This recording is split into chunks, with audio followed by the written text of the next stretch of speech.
The aim of this presentation is to show a modification of the DMAC technique. It's called the cannula-assisted ab-interno height unfolding technique. This technique has been conceived by Professor Sanicola.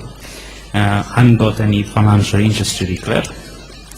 So the DMAC allows a selective replacement of the diseased endothelium and descent membrane, and has garnered increasing interest along the last decades. Nonetheless, only the 11% of total endothelial keratoplasts were DMAC in 2014 in US. So this makes what Professor Perry questioned in 2012 still echoing. So why aren't all we doing DMAC? So one of the hurdles causing reluctances in facing and embracing the DMAC technique has been found in the scrolling and the attachment of the donor graft. In this paper, the unfolding and the attachment of the graft lamella was graded with regards to the difficulty of graft unfolding and attachment, and the authors concluded that there was a significant difference between the grading groups at any time post-op. Nonetheless, on the other side, the Straker's group described that once the DMAC tissue is safely into the anterior chamber, surgeons need not to rush the DMAC dumps because long-term scrolling times may not endanger the endothelium. So the question is, how do we unscroll properly the DMAC graft? So as for almost all surgical techniques, physics comes and helps. This is a physics principle, it's the Huygens principle, for which each wavefront becomes source for a further wave propagation. So you have a source from a wave, and once you get an interface here, the new wavefront becomes a new source for further wave propagation. And this is how the fluid dynamics rules the graft unfolding. So you can gently push at the center of the cornea, and this allows the passage of wave just beneath the curves of the graft. Or alternatively, you can firmly hold one part of the peripheral cornea, and then you can perform a tapping movements at the center in order to unroll the peripheral curve. So these techniques have mostly been described by Medler's group with a single-slided cannula maneuver with two cannulas parallel. So in this technique, it's like you're unfolding a carpet from with two cannulas. But what if you create a singular wave source and a directional current of a fluid inside the anterior chamber? So here you see that Professor Fogla and Professor Caporossi designed blank cannulas, provided bilateral openings with one opening at each side or three openings at each side.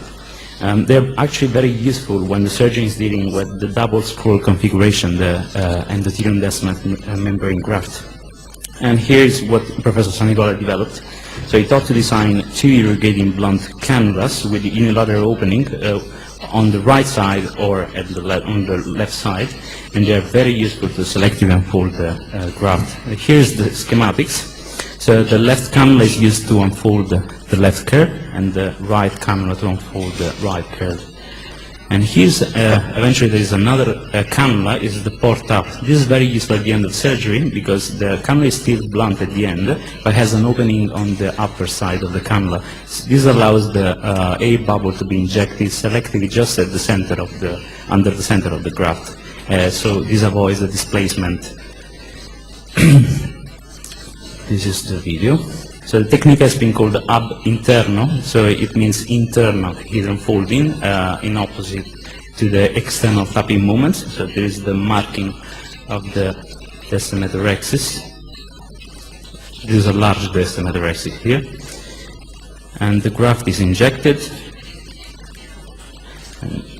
and gently pushed towards the center of the cornea. But the graft is very large when compared to the depth of the anterior chamber, so we have an inadequate discrepancy between the anterior chamber depth and the graft diameter.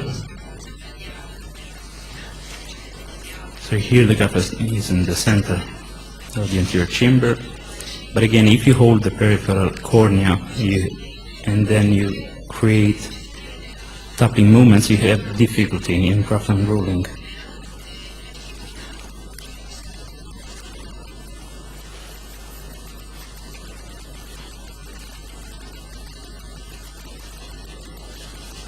So here comes you try to inject some BSS. Again, the graft is seen rolling into the anterior chamber. You have a demectance.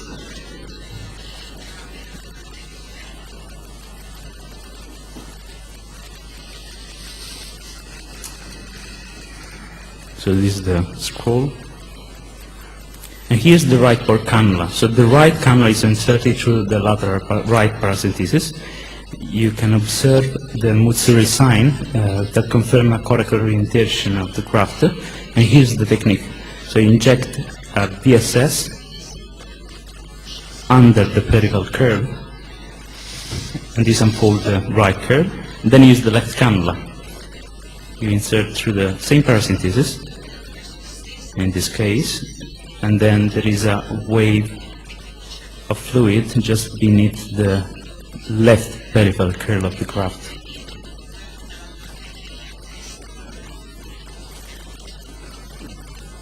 So here it is. Then you center the graft. This is the positioning.